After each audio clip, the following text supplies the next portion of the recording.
پٹاخے چلانا ناجائز، حرام کے قریب عمل ہے۔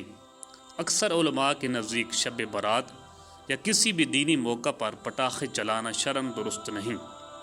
اس کی وجوہات یہ ہیں: مال کا ضیاع، قرآن میں فضول خرچی سے منع کیا گیا ہے۔ پٹاخوں میں پیسہ جلانا سراسر اسراف ہے۔ دوسروں کو تکلیف دینا، شور، خوف، بیماروں، بچوں اور بزرگوں کی اذیت۔ نبی صلی اللہ علیہ وآلہ وسلم نے مسلمان کو وہ بتایا جس سے دوسروں کو تکلیف نہ پہنچے۔ جان و مال کا نقصان، آگ، حادثات، جلنے کا خطرہ، یہ خود کو ہلاکت میں ڈالنے کے زمرے میں آتا ہے۔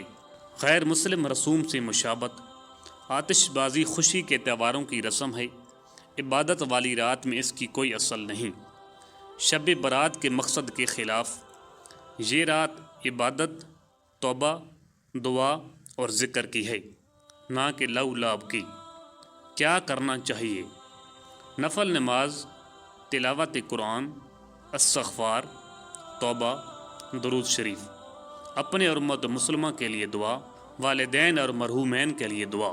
خلاصہ یہ ہے، شب برات میں پٹاخے چلانا شرعاً جائز نہیں اور اس سے بچنا لازم ہے۔ اس بابرکت رات کو عبادت اور اصلاح نفس میں گزارنا ہی درست طریقہ ہے۔